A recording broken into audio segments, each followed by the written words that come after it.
My name is Anna Reynolds, and I'm 35 years old. 3 months ago, my father stood before 200 executives at his retirement party and called me his greatest disappointment. A teacher making $50,000 a year while my siblings earned millions. But when his boss recognized me as the majority shareholder, the room froze. What happened next changed everything and cost my father $30 million. Before I share how a simple teacher brought down a CFO, please take a moment to like and subscribe, but only if you genuinely enjoy this story. I'd love to know where you're watching from and what time it is there. Now, let me tell you about the night my father learned that some inheritances come with conditions, and some daughters keep better records than any accountant. My grandfather, William Reynolds, founded one of the Fortune 500's most successful consulting firms from a borrowed desk in 1962. By the time I was born, Reynolds Sandant Associates occupied 40 floors of prime Manhattan real estate. Grandfather built an empire, but more importantly, he built it with principles. My father, Thomas, joined as CFO 30 years ago. Where grandfather saw people, Dad saw numbers. Where grandfather valued character, Dad worshipped portfolios. Our 8-bedroom estate in Greenwich, his collection of vintage Ferraris, the Patek Philippe watches, these weren't just possessions. They were scorecards. I'd been the golden child once. Harvard Business School, top 5%. Investment banking internship at Goldman Sachs lined up. Then, during my final semester, I volunteered at an inner-city tutoring program. One afternoon, a 7th grader named Maria finally understood fractions after weeks of struggle. Her face lit up, pure joy at learning. That moment changed everything. When I turned down Wall Street to teach, Dad cut me off completely, not just financially, emotionally. 5 years of silence, broken only at grandfather's funeral. Even then, he positioned himself 3 pews away. Money amplifies who you are, Annie, grandfather had told me during our last conversation. Make sure you like that person first. I became a teacher at PS 118 in Brooklyn. My students came from families where English was the second language and dinner wasn't guaranteed. My father called it throwing away Harvard. I called it finding purpose. The email invitation to his retirement party arrived through his secretary. Not even his signature, just typed, "Your father requests your attendance at his retirement celebration. Black tie required." I stared at those words, wondering why now. Why break 5 years of silence for this? 5 years teaching in Brooklyn had taught me more than Harvard ever could. My classrooms peeling paint and outdated textbooks were worlds away from Reynolds Center and Associates' marble lobbies. But when Destiny Jackson earned a full scholarship to Columbia, or when Kevin Chen's essay about his immigrant parents won the state competition, those victories meant more than any bonus Dad ever celebrated. Meanwhile, Marcus, my younger brother, rose through the company ranks with suspicious speed. VP of Sales at 32, a record Dad boasted to anyone listening. His wife posted their Hamptons weekends constantly, hashtagging blessed while wearing her new Cartier. Sarah, my surgeon sister, maintained calculated distance from family drama, sending holiday cards but declining dinners. Strange things kept me tethered to that other world, though. Corporate emails still arrived in my inbox. Board meeting minutes, quarterly reports, shareholder updates. I'd tried unsubscribing twice. I claimed it was a system error that couldn't be corrected. The emails kept coming. "Ms. Reynolds, you heading to the teachers' union meeting?" Principal Martinez asked one Friday. "Can't tonight. Family obligation." She raised an eyebrow. I rarely mentioned family. The retirement invitation had included a handwritten note from Blackwood, the CEO. "Your attendance would be particularly appreciated, Ms. Reynolds. Particularly appreciated. Corporate speak for required." That evening, I graded essays about dreams deferred while my laptop displayed Reynolds Plunge Associates' latest quarterly report. Revenue up 12%. Marcus's division, however, showed irregularities I recognized from my banking days.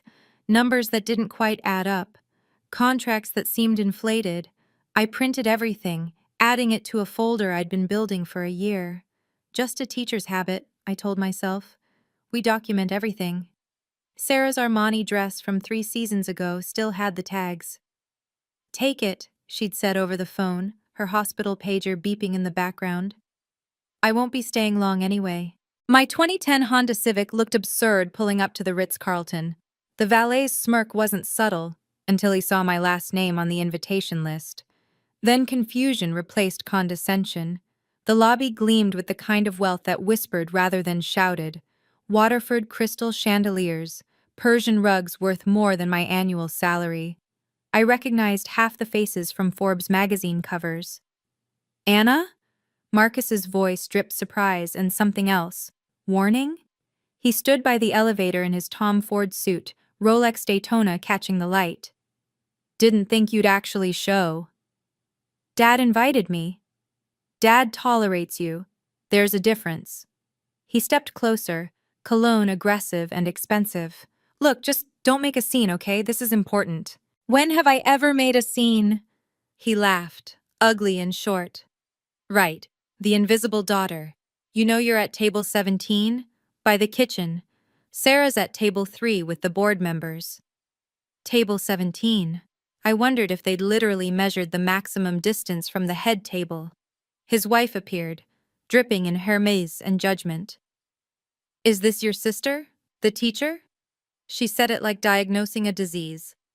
The ballroom doors opened, revealing a massive banner.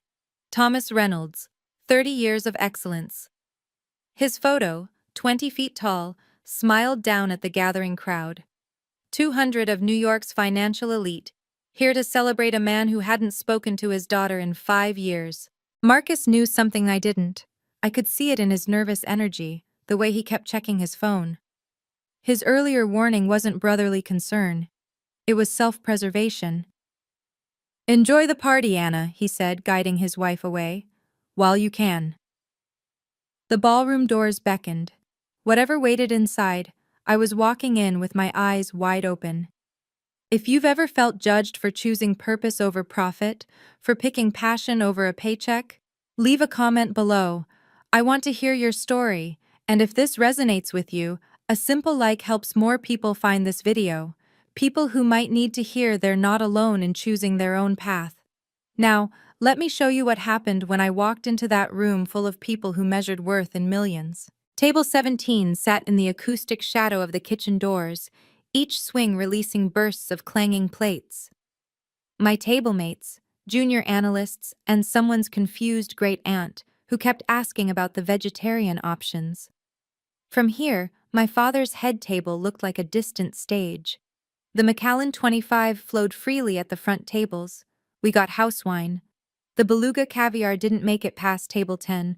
We had bruschetta that had seen better days. Every detail screamed hierarchy.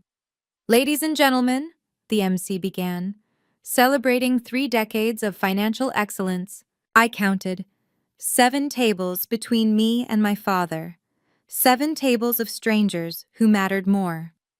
Sarah sat at table 3, her surgical precision extended to avoiding eye contact. She'd positioned herself perfectly, close enough to show support, far enough to avoid association. Marcus held court at the main table, his laugh carrying across the room.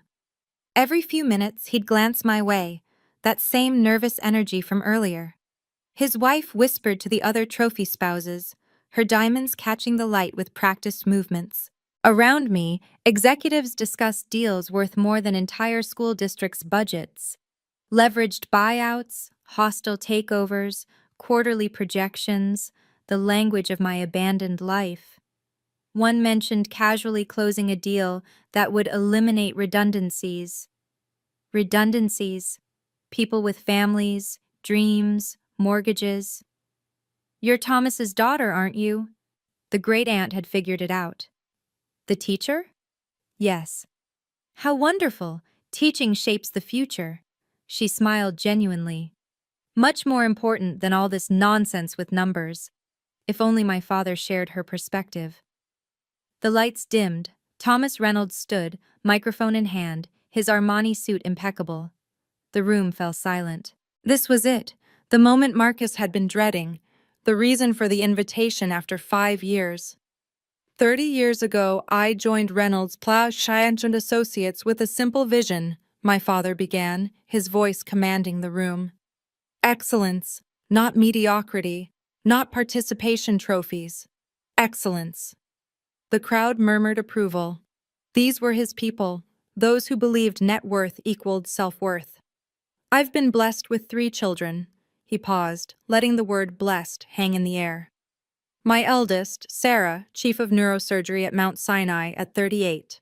When she operates, she holds lives in her hands. Excellence. Sarah straightened, a small smile playing at her lips. The room applauded politely. My son, Marcus, youngest VP in company history.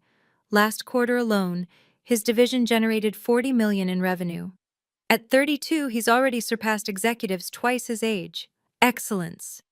Marcus stood briefly, waving. His wife beamed beside him, her hand strategically placed to display her wedding ring. Then Dad's pause stretched longer. His eyes found me at table 17. The temperature seemed to drop. Success is a choice, he continued, still staring at me. Some choose to climb mountains, others choose to watch from base camp. Some pursue greatness, others settle for adequate. My table mates shifted uncomfortably. The great-aunt patted my hand. Not everyone can handle the pressure of real achievement. Not everyone has the courage to compete in the arena. Some people look at opportunity and choose. He let the silence build. Safety, simplicity, the easy path. He wasn't even trying to be subtle anymore. 200 pairs of eyes followed his gaze to my corner. But tonight isn't about those who chose mediocrity. Tonight celebrates excellence, real achievement, the kind that builds empires, not classroom bulletin boards. Someone gasped. Several phones appeared, subtle recording lights glowing. Sarah finally looked at me, her face pale. This wasn't just rejection, it was public execution, and from Marcus's expression, we were just getting started. Let me tell you about potential, my father continued, his voice gaining momentum. Anna, my middle child, had everything. Harvard Business School, top of her class. Goldman Sachs wanted her. Morgan Stanley competed for her. She could have been somebody. The microphone's gold plating caught the light as he gestured toward my table. Instead, she chose to become a public school teacher. $50,000 a year. My secretary makes more. The parking attendant at my building probably takes home more. Nervous laughter rippled through the crowd. Wrong kind of laughter. Uncomfortable, not amused. I spent $300,000 on her education. $300,000. For what? So she could teach teenagers to read books they'll forget by next week? So she could grade papers in a studio apartment in Brooklyn? Sarah stood abruptly, then sat back down. Marcus whispered urgently to his wife. I tell you this as a cautionary tale, Dad continued, his face flushed now. Success requires courage. It requires ambition. When your children show weakness, when they choose failure, you have to accept the truth. Not everyone in your family will make you proud. The silence was suffocating. Even the kitchen had gone quiet. Some of you have children considering lesser paths. Teaching, social work, nonprofit nonsense. Show them what real success looks like. Don't let them waste their potential like, he pointed directly at me, like that disappointment sitting by the kitchen. I stood slowly. Every phone in the room tracked my movement. My legs felt steady despite the hammering in my chest. 3 years of facing down angry parents at conferences had prepared me for this moment. Anna, sit down, Dad commanded into the microphone. Don't embarrass yourself further. I kept walking toward the exit. Dignity intact, head high. My students deserve that from their teacher. That's right, run away, his voice followed me. Just like you ran from real responsibility, just like you ran from success. Then a voice cut through the room. Wait. Richard Blackwood, CEO of Reynolds Page Santon Associates, stood at table 2. Ms. Reynolds? Are you Anna Reynolds? The A. Reynolds listed on our board? The room froze. My father's hand holding the microphone began to tremble. "I'm sorry?" I turned back, my voice carrying across the silent ballroom. Blackwood stepped forward, his presence commanding without effort. "Anna Reynolds, you're the A. Reynolds who holds 25% of voting shares, our majority shareholder." The microphone slipped from my father's hand, creating a sharp feedback screech. "That's impossible," Thomas sputtered, scrambling to retrieve it. "There's some mistake." "No mistake." Blackwood pulled out his phone, scrolling quickly. "A. Reynolds, inherited from William Reynolds' estate, 25% voting shares, making her our largest individual shareholder. I've been trying to reach you for years about board matters, Ms. Reynolds." Phones lifted throughout the room, recording every second. The Wall Street Journal reporter at table 6 was already typing furiously. "She's a teacher," my father's voice cracked. "She makes $50,000 a year. She doesn't. She owns more of this company than you do, Thomas." Blackwood's tone was professionally neutral, but the subtext was clear. "You hold 8%. Your daughter holds 25%. Marcus shot up from his chair. "This is fraud. She must have manipulated grandfather." "Sit down, Marcus." Blackwood didn't even look at him. "Ms. Reynolds, I apologize for this unexpected recognition. But since you're here, there are several board matters requiring your attention." I stood in the center of the room, 200 executives watching the power dynamic shift in real time. The teacher by the kitchen had just become the most powerful person in the room. "I've been receiving the board emails," I said calmly. "I'm aware of the matters requiring attention." My father's face had gone from red to white. "You knew? You've known this whole time?" "The quarterly reports make interesting reading, especially your son's division numbers." Marcus knocked over his wine glass. The Macallan 25 spread across the white tablecloth like blood. Security guards appeared at the ballroom entrances, but Blackwood raised his hand, and they waited. "You conniving little—" Thomas lunged for the microphone stand, his composed executive mask completely shattered. "This is my company. I built this 30 years." "You built nothing." The words came out calmer than I felt. "Grandfather built it. You just managed the money." "I am the CFO. I decide who, what—" He was stammering now, his carefully prepared speech forgotten. "You're nothing but a teacher. Nothing." Marcus jumped onto the stage beside our father. "She's lying. Check the documents. There's no way." "The documents are quite clear," a new voice interrupted. James Morrison, my grandfather's estate attorney, entered through the main doors. "I apologize for being late. Traffic was unfortunate." He carried a black leather briefcase that might as well have been a bomb for the reaction it caused. Thomas actually stepped backward. "Mr. Morrison," Blackwood acknowledged, "your timing is impeccable."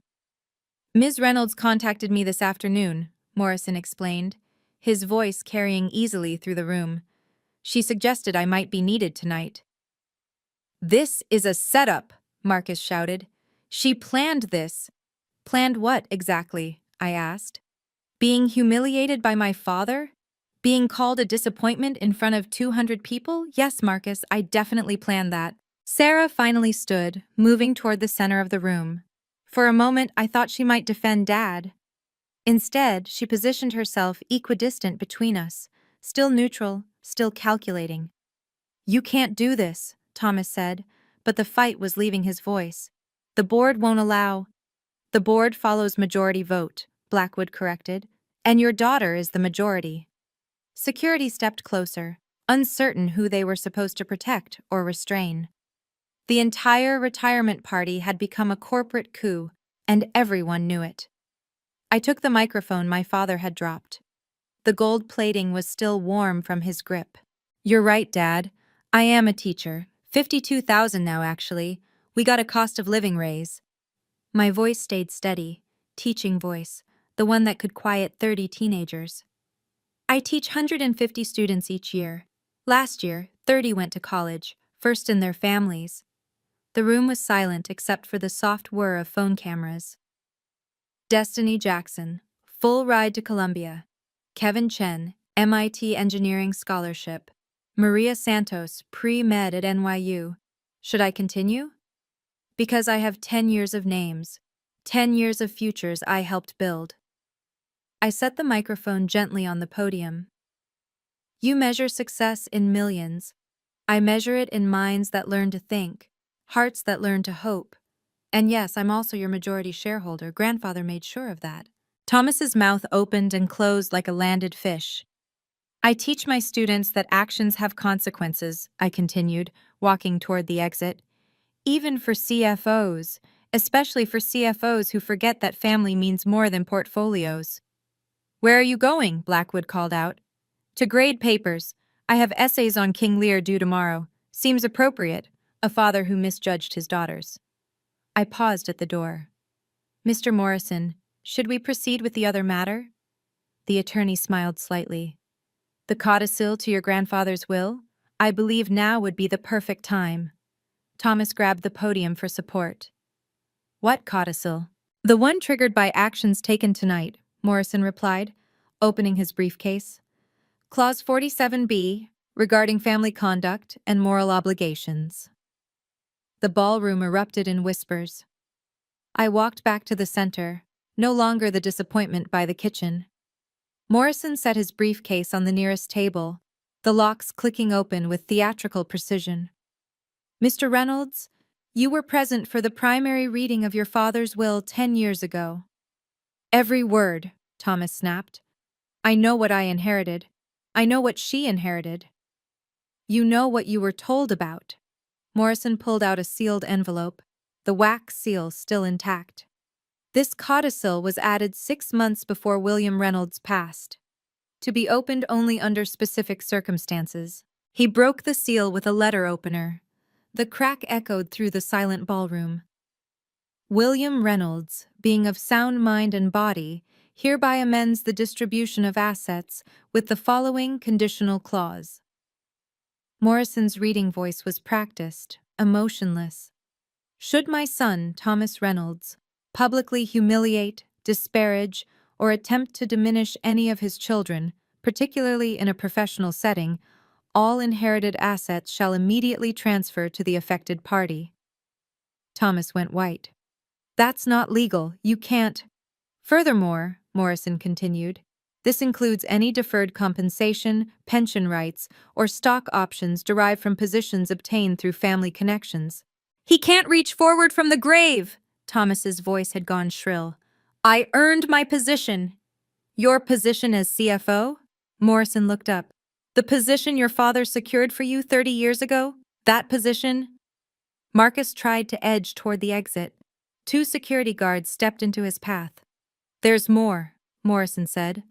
Should such behavior occur at a company event with board members present, it shall be considered a breach of fiduciary duty, triggering immediate review of employment terms. Blackwood was already on his phone. Legal? Yes. We need you in the Madison Ballroom. Now. Sarah finally spoke. Dad, you should stop talking. Anything you say? I don't need advice from any of you, Thomas roared. Then quieter to Morrison. How much did she pay you? Morrison's expression didn't change. Your father paid me, Mr. Reynolds, 10 years ago, to protect his grandchildren from exactly this. Let me read the specific trigger clause, Morrison continued, his voice cutting through the chaos. Clause 47B, subsection 3. If Thomas publicly declares any of his children a disappointment, failure, or embarrassment in front of business associates, all my shares previously allocated to him transfer immediately to the wronged party. The math was simple and devastating. Dad's 8% plus the 15% grandfather had left in trust. All of it would go to me. Combined with my existing 25%, I would control 48% of Reynolds' Science Associates. This is entrapment, Thomas shouted. She knew. She came here knowing. I came because you invited me, I said quietly. After 5 years of silence, you invited me to watch you call me a failure. I didn't know you'd actually do it. But you suspected, Sarah said, not accusingly, just stating fact. Grandfather knew him better than anyone. I turned to Morrison. When did he add this codicil? 6 months before his death. After Thomas prevented you from attending the company Christmas party, citing family embarrassment. A collective intake of breath from the crowd. Several board members were whispering urgently. He said if Thomas ever did it publicly, with witnesses, you'd need protection. Morrison pulled out another document. He also left this letter to be read only after the clause was triggered. Don't, Thomas pleaded. Please. Morrison unfolded the paper. My dear Annie, if you're hearing this, your father has finally shown his true nature to the world. I'm sorry you had to endure it. But now you have the tools to fix what he's broken. The company needs a heart again. Teach it well. All my love, grandfather. I had to sit down. Sarah brought me water, the first sisterly thing she'd done in years. This can't be legal, Marcus protested. Conditional inheritance based on behavior? Completely legal. Blackwood's legal team had arrived. Moral turpitude clauses are well established in estate law. Then I challenge it, Thomas declared. I'll fight this in court. With what money? Morrison asked mildly. Your assets are frozen pending transfer, effective immediately. Emergency board meeting, Blackwood announced. All board members to the executive conference room, now. The exodus from the ballroom was swift and purposeful. 7 board members were present, enough for a quorum. They moved like sharks, scenting blood in the water. The executive conference room was everything the ballroom wasn't. Serious, imposing, built for decisions that moved millions. The mahogany table could seat 20, but tonight, only 9 of us gathered. The Reynolds Plowstown Associates seal dominated the far wall, my grandfather's vision carved in brass. Ms. Reynolds, Blackwood gestured to the chair at the head of the table. That's your seat now. My father made a choking sound. That had been grandfather's chair, then his for special meetings. Now it was mine. I sat down slowly, feeling the weight of it. The leather still smelled expensive, authoritative. From this angle, I could see everyone's faces, and they could see mine. Before we proceed, I said, reaching for my own briefcase, a battered leather bag that had seen me through a decade of teaching. There are some documents the board should review. Thomas laughed bitterly. The teacher brought homework. Financial records, actually. I pulled out the folders I'd been building for a year. Emails from concerned employees, contracts that don't add up, all regarding the sales division. Marcus went rigid. You can't. Those are confidential. I'm on the board email list, remember? System error that couldn't be corrected? I spread the papers across the mahogany. Every inflated contract, every suspicious approval, every kickback disguised as a consulting fee. This is a witch hunt, Marcus protested. This is due diligence. I looked at each board member. Phoenix Corp alone, 300% markup, $2 million in unexplained fees, signed by Marcus Reynolds, approved by Thomas Reynolds. Blackwood picked up one of the contracts, his expression darkening. This needs forensic accounting, immediately. I took the liberty of hiring a firm, I said. They're ready to start Monday. Sometimes the people who should protect us become our biggest adversaries. If you're watching this and have ever stood up to a family member who tried to diminish your worth, you understand the courage it takes. Your value isn't defined by their approval or their standards of success. If this story resonates with you, please share it with someone who needs to remember their own worth. Now let me show you what happened when we put it to a vote, and what was really in that briefcase.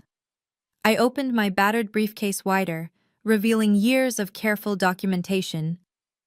These emails date back 5 years. Mr. Blackwood, you wrote to me 17 times requesting my input on board matters. You never responded, Blackwood said, taking the printed emails. I did respond. Every time. Someone blocked them from the server. I looked at Thomas. IT logs show the blocks came from the CFO's access code. Thomas's jaw clenched.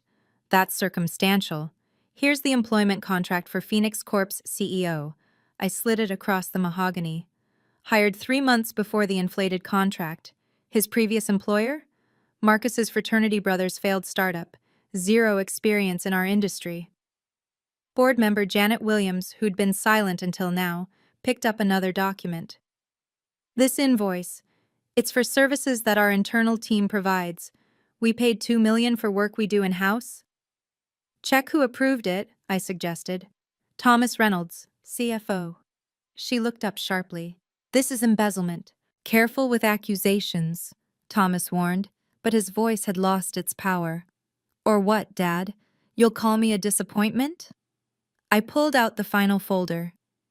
7 years of questionable transactions, all requiring CFO approval, all benefiting Marcus's division numbers. Marcus stood abruptly. I need to call my lawyer. Sit down, Blackwood commanded. No one leaves until we vote.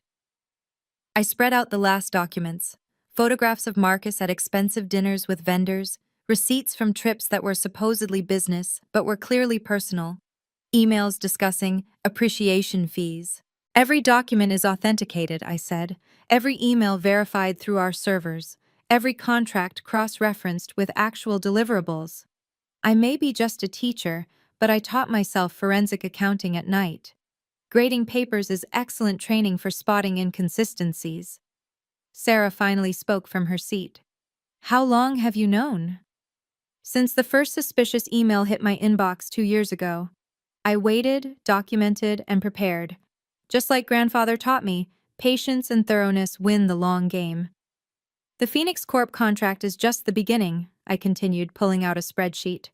Marcus, would you like to explain the Newport Electronics deal or the Riverside Consulting arrangement? Marcus's face had gone from red to gray. Those were legitimate business. Legitimate? I held up an email. This is from Newport's CEO thanking you for the generous finder's fee. $800,000 deposited into an account in the Caymans. Blackwood snatched the paper. This is dated last month. The pattern goes back 3 years, I said. Every quarter, Marcus's numbers looked spectacular. But the actual revenue? I showed them another chart. 40% never materialized. It was all paper profits, inflated projections, and contracts that were canceled after the quarterly reports. You're lying, Marcus said weakly. Am I? I pulled out my phone. Should I play the voicemail from David Chen at Phoenix? He's willing to testify about the kickback structure. He kept recordings too. Thomas slammed his hand on the table. This is a conspiracy. You planned this whole... I planned nothing. I documented everything. There's a difference. I looked at each board member. Reynolds, Schwass and Associates is hemorrhaging money through a corrupt sales division. The CFO either knew and approved it or was grossly negligent. Either way, he's finished, Blackwood completed. Ms. Reynolds, I motion for an immediate vote of no confidence in Thomas Reynolds as CFO. Seconded, Janet Williams added quickly. You can't, Thomas stood, his chair scraping against the floor. I have a contract, 30 years of service. Your contract has a morality clause, Morrison interjected from his seat. Breach of fiduciary duty voids all severance packages. The vote was swift. 6 in favor, 1 abstention. Sarah couldn't bring herself to vote, but wouldn't defend him either. Thomas couldn't vote on his own fate. Motion carried, Blackwood announced. Thomas Reynolds, you are terminated as CFO effective immediately. Security will escort you to clear your office. Marcus tried to slip toward the door. I should go. Stay exactly where you are, Blackwood commanded. We're not done with you. As majority shareholder, I said, standing slowly, I call for a formal vote of no confidence in Thomas Reynolds as CFO, based on gross negligence and breach of fiduciary duty. The board members exchanged glances. This was beyond a family squabble now. This was corporate governance at its most serious. The motion has been made and seconded, Blackwood said formally. Discussion. Janet Williams spoke first. The evidence is overwhelming. If even half of this is verified, we're looking at SEC violations. It's all verified, I assured her. Every document, every transaction. The forensic accountants I hired worked pro bono. They're former students of mine, now at Ernst & Young. They wanted to help their teacher. Thomas laughed bitterly. Your students, of course. All those in favor of removing Thomas Reynolds as CFO? Blackwood asked. 6 hands raised immediately. Sarah abstained, staring at her hands. Thomas couldn't vote on his own termination. Motion carried, Blackwood announced. Mr. Reynolds, your employment is terminated immediately. Your office will be sealed pending investigation. 30 years, Thomas whispered. I gave 30 years. You took 30 years, I corrected. From the company, from employees, from your family. Grandfather built this company on integrity. You turned it into your personal ATM. Security appeared at the door. They'd been waiting outside. Your company property, Mr. Reynolds, one said professionally. Keys, access cards, company phone. Thomas's hands shook as he removed his keyring. The corporate Amex Black Card. His phone with all those important contacts. Each item stripped away another layer of his identity. The car is leased through the company, Blackwood added. You'll need to arrange alternative transportation. This is your doing, Thomas pointed at me, his finger trembling. You destroyed your own father. No, Dad, you destroyed yourself the moment you decided your children's worth was measured in dollars. I just documented it. Marcus tried once more to leave. This time, different visitors appeared at the door, FBI agents in dark suits. Marcus Reynolds? We have questions about your dealings with Phoenix Corp. The walk back to the ballroom felt like crossing into another world. 200 guests remained, phones in hand, waiting for the conclusion of the most dramatic retirement party in Manhattan history. I entered flanked by board members, while Thomas shuffled behind with security. The contrast wasn't lost on anyone. The teacher who'd been sitting by the kitchen now walked with the power brokers, while the CFO who'd commanded the room was being escorted out. Blackwood took the microphone. Ladies and gentlemen, the board of Reynolds Haas and Associates has voted. Effective immediately, Thomas Reynolds is no longer CFO. Gasps rippled through the crowd. Several reporters were already typing furiously. Furthermore, Blackwood continued, Anna Reynolds, as majority shareholder, will be taking an active role in company oversight during this transition. I stood beside him, no longer trying to hide at table 17. The spotlight that had hunted me earlier now felt less threatening. These people had witnessed my humiliation. Now they'd witness my vindication. Thomas stood near the exit, security flanking him. His earlier arrogance had crumbled into something pathetic. The man who'd measured worth in millions was worth nothing now. I want to be clear, I said, taking the microphone. This isn't about revenge, it's about accountability. Reynolds Plunhan Associates was built on principles my grandfather held sacred. Integrity, family, and lifting others up. Tonight, we return to those values. Marcus was being led out in handcuffs, his wife trailing behind, her designer heels clicking frantically. This isn't over, she shrieked. We'll sue! Ma'am, please step back, an FBI agent said firmly. The Wall Street Journal reporter raised her hand. Ms. Reynolds, will you be taking over as CEO? I'm a teacher, I replied simply. I'll remain a teacher, but I'll also ensure this company operates with the ethics my grandfather intended. The room seemed to exhale collectively. The teacher hadn't come to conquer, she'd come to clean house. Sarah approached me for the first time in 5 years, her surgeon's composure cracking. Anna, She stopped, started again. I knew. About the contracts, about Dad's behavior. I knew, and I said nothing. I know, I said quietly. Her eyes widened. You know? Grandfather left you a letter too, didn't he? She nodded, tears finally spilling. 3 years ago. His lawyer sent it on a specific date. It said I'd know when to stand up or stand aside, that my silence would be complicity unless I chose otherwise. And tonight? I abstained. I couldn't vote against him, but I couldn't support him either. She pulled me into an unexpected hug. He called you his quiet warrior, Anna, said you had Mom's heart in his mind, said you'd save the company from itself. Mom would have hated what Dad became, I whispered. Mom would have been proud of what you did. Sarah pulled back, wiping her eyes. I'm supposed to be the successful one, the surgeon, the one who fixes things. But you just performed major surgery on this entire company.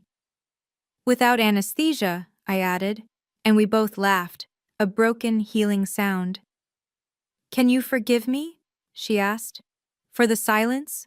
The distance? We're family, I said. Complicated, messy, damaged family, but still family. Still, behind us, Thomas was being escorted to the parking garage. His shoulders slumped, his empire collapsed. The man who'd stood at that podium an hour ago, dispensing judgment like a king, was now just a terminated employee with a pending FBI investigation. He'll need a lawyer, Sarah said, watching him go. He'll need more than that, I replied. He'll need to learn what grandfather tried to teach him, that worth isn't measured in dollars. Marcus tried to make his escape through the parking garage, but the FBI had anticipated that. They waited by his Porsche 911 Turbo, another company lease about to be reclaimed. Mr. Reynolds, the lead agent said calmly, we need to discuss your relationship with Phoenix Corp, Newport Electronics, and several offshore accounts. I want my lawyer, Marcus shouted, his golden boy image shattering completely. You'll have that opportunity, the agent replied, producing handcuffs. Marcus Reynolds, you're under arrest for wire fraud, embezzlement, and conspiracy to commit financial crimes. His wife, designer dress now seeming like costume jewelry, screamed, This is that bitch's fault. Anna did this. She's jealous because we have everything and she's nothing. Ma'am, your husband stole millions, the agent said flatly. His sister reported evidence of financial crimes. That makes her a whistleblower, not nothing. Thomas watched his son being placed in the FBI vehicle, his face cycling through emotions, shock, anger, and finally, devastating recognition. His golden boy, the one he'd praised from the podium, the youngest VP in company history, was going to federal prison. Are you happy now? Thomas asked me, his voice broken. You've destroyed everything. I documented everything, I corrected. You and Marcus destroyed it all by yourselves. I just refused to let you bury it. The crowd from the ballroom had spilled into the lobby, phones recording everything. Tomorrow's Wall Street Journal headline was writing itself.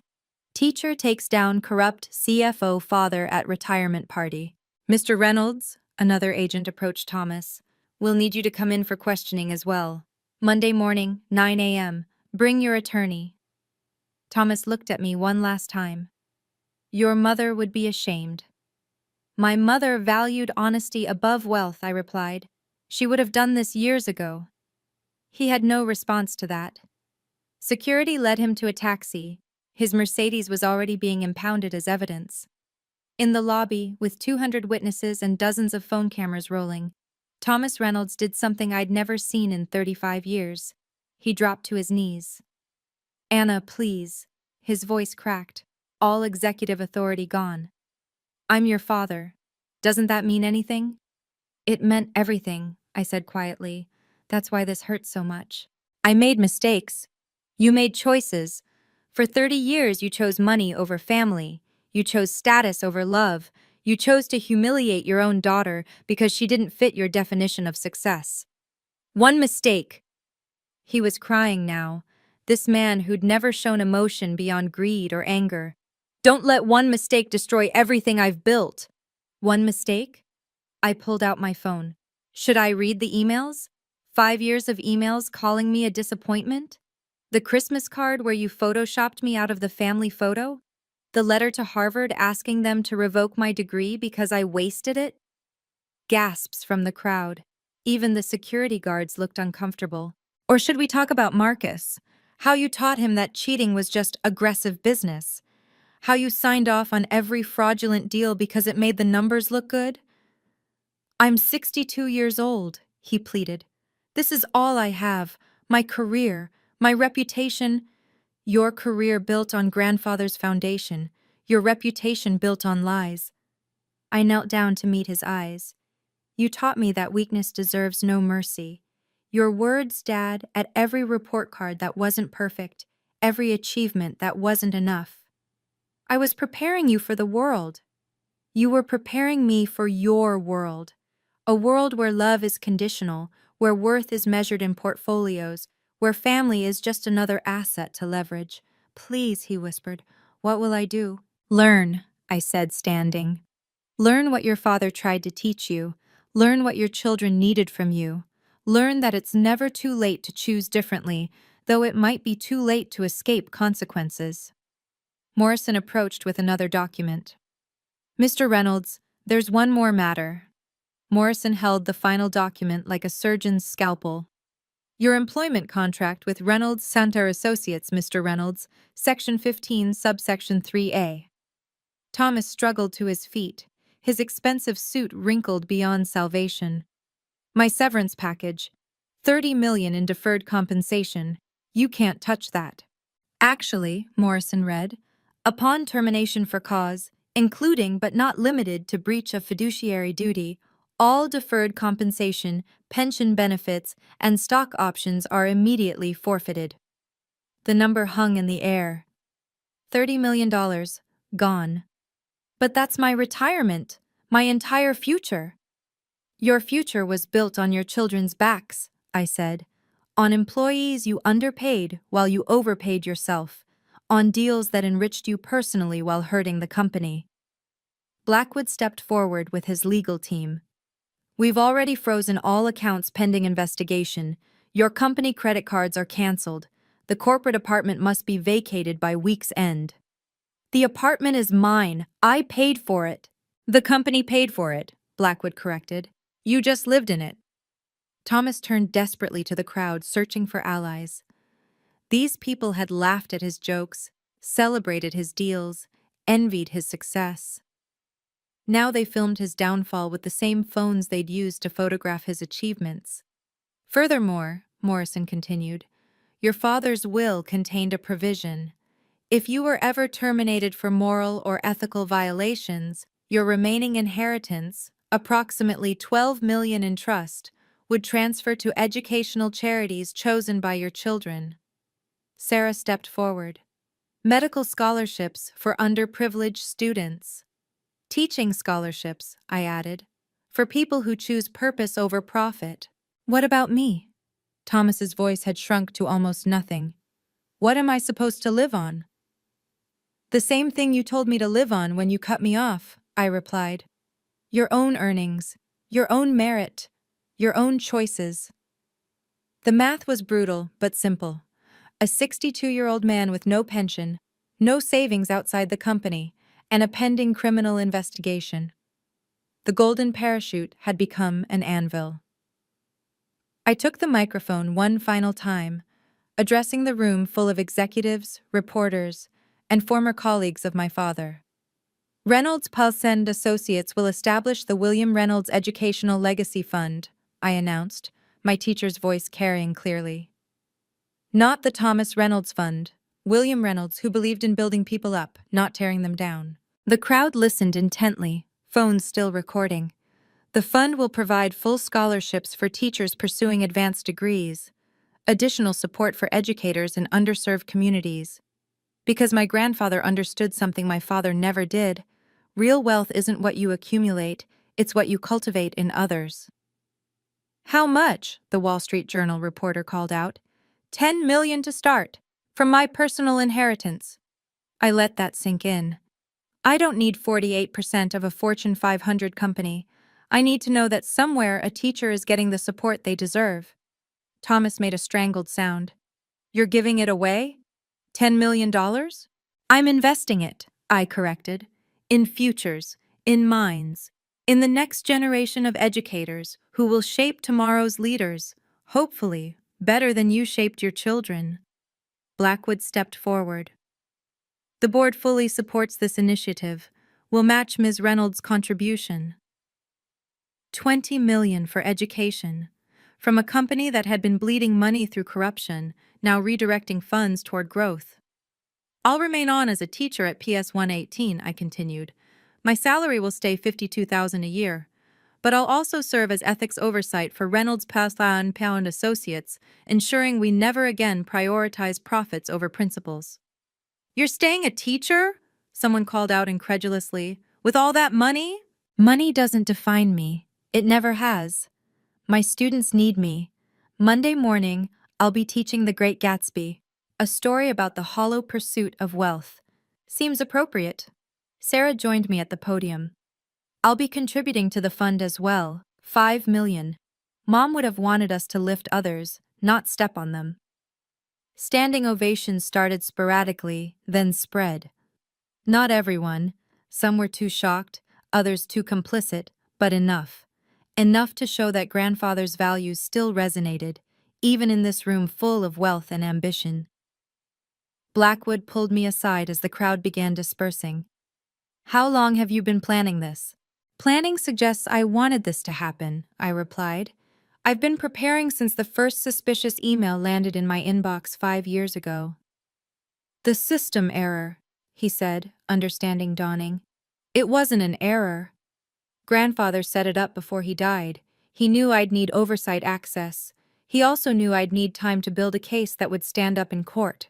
I showed him my phone, hundreds of folders, thousands of documents, all meticulously organized. Every questionable transaction, every inflated contract, cross-referenced with public records, SEC filings, tax documents. You did this alone? I had help. Former students now working at the SEC, IRS, FBI, kids from Brooklyn who made it out and wanted to give back. They worked nights and weekends pro bono because their teacher asked. The forensic accountants, Blackwood realized, they're all former students. Harvard Business School, Wharton, MIT, Sloan. They remembered the teacher who believed in them when no one else would. I smiled. Turns out teaching creates its own network, just not the kind my father would recognize. Sarah joined us, still processing everything. You knew tonight would happen? I knew Dad would eventually cross the line publicly. His ego demanded an audience for his cruelty. I just had to be ready when he did. The patience that must have taken, Blackwood marveled. I grade 150 essays every week, I said. I can spot plagiarism, fraud, and bullshit in any form. Corporate fraud was actually easier. At least numbers don't write run-on sentences. Morrison approached with final papers. Ms. Reynolds, the transfers will be complete by Monday. Your father's assets, the trust funds, everything. 48% of a Fortune 500 company, Blackwood said. You could be CEO. I already have a job, I replied. One that actually matters. The valet who'd smirked at my Honda Civic 3 hours ago now stood at attention as I approached. The same car, the same teacher, but everything had changed. Your vehicle, Ms. Reynolds, he said formally, having clearly heard what happened inside. I apologize for earlier, You were doing your job, I said, handing him $100 bill. Making assumptions based on appearances. My father did the same thing. Cost him everything. I sat in my 10-year-old car, adjusting the rearview mirror. In it I could see the aftermath. Thomas being helped into an ambulance, his blood pressure having spiked dangerously. Marcus in the back of an FBI sedan, his golden future now federal property. Sarah standing by the entrance, waving, mouthing, "Dinner Sunday?" The engine turned over on the second try, like always. This car had driven me to school every day for a decade. It had carried boxes of supplies I bought with my own money, transported students to college visits their parents couldn't attend, held my tears after parent conferences where I was blamed for children's struggles that started at home. Tomorrow, financial newspapers would run headlines about the teacher who toppled a CFO. Business schools would eventually teach this as a case study in corporate governance and whistleblower protection. But tonight, I just wanted to go home to my studio apartment, make tea, and grade those King Lear essays. My phone buzzed with texts. Former students who'd seen the news, colleagues from school, reporters wanting statements. I ignored them all except one, from Destiny Jackson, my student who'd earned the Columbia Scholarship. Ms. R. saw the news. Your dad learned what we already knew. You're the richest person we know. Just not the way he measured it. I smiled, pulling out of the Ritz-Carlton for the last time. Behind me, an empire had crumbled. Ahead, 30 essays waited about a king who gave power to the wrong daughters and lost everything. Shakespeare would have appreciated the irony. Grandfather definitely would have.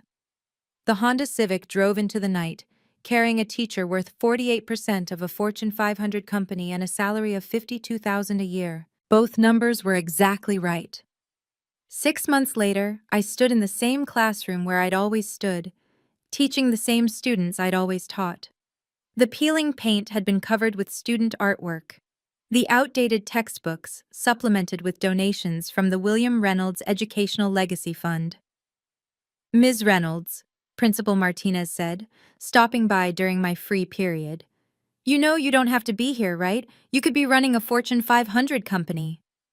"I am running something," I replied, gesturing to my classroom. "Tomorrow's Fortune 500 leaders are sitting in these desks." The news had been relentless for weeks after the party. Thomas Reynolds, sentenced to 3 years minimum security for financial crimes. Marcus, 5 to 7 years in federal prison, his wife having divorced him and taken what little remained. The company's stock had risen 40% under new ethical leadership. 50 teachers had received full scholarships in our first round of funding. Sarah and I had dinner every Sunday now, rebuilding what decades of our father's poison had destroyed. She'd started a free clinic with her portion of the inheritance. "Your dad?" Martinez asked gently. "Minimum security in Connecticut. He writes letters I don't read. Sarah says he's taking accounting classes, trying to understand where he went wrong. Will you forgive him?" "Forgiveness isn't mine to give. It belongs to everyone he hurt. Employees he cheated, family he destroyed, principles he betrayed."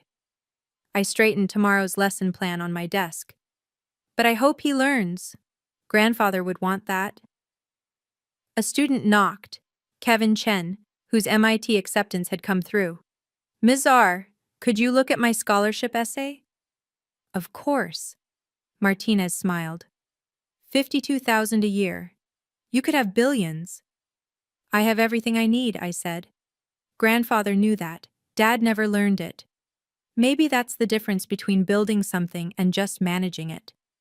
She left me with Kevin, who'd written about overcoming assumptions, about teachers who see potential where others see statistics. It was a good essay. It would be better with revision. Everything could be. I kept one letter in my desk drawer, not from my father, but from my grandfather, written 10 years ago, to be delivered only after the clause was triggered. "My dearest Annie, value is not in what you earn, but in what you build. Your father forgot this, choosing to be wealthy rather than worthwhile. Don't let him break you. His measurement of worth is as false as the profits he reports. You chose teaching because you understand what I spent a lifetime learning. We succeed by lifting others. Every student you inspire, every mind you open, every future you shape is worth more than all the money in our accounts. Your father will fall. When he does, don't gloat. Rebuild. Make the company serve its original purpose, creating opportunities, not hoarding them. All my love. Grandfather." I folded the letter as my afternoon class filed in. 30 teenagers, each carrying struggles I could only glimpse, each holding potential that needed nurturing, not judgment. "Today, we're discussing King Lear," I announced, writing on the board. "A king who measured love in words, not actions, who gave power to flattery and exiled truth." "What happened to him, Ms. Reynolds?" asked Maria, one of my brightest. "He lost everything, his kingdom, his family, his mind. But his youngest daughter, the one he rejected for refusing to play his games, she survived." "Did she become queen?" I thought of my 48% ownership, the board seat, the power I could wield but chose not to abuse. "She became exactly who she was meant to be," I said, and that was enough. The lesson began. Outside, New York churned through another day of deals and ambitions. Inside, 30 futures took shape, word by word, idea by idea. My grandfather was right. This was real wealth. My father was wrong. This was true success. Thank you for listening to my story. If you or someone you know has ever been diminished for choosing purpose over profit, please share this video. Sometimes those who undervalue us need reminding that real worth isn't measured in bank accounts, but in lives touched. Subscribe if you want to hear more stories about standing up for yourself and setting boundaries with toxic people, even when they're family. And remember, true success means living aligned with your values, not someone else's expectations. Your worth is not negotiable. Your choices are valid. Your path is yours to walk. Until next time.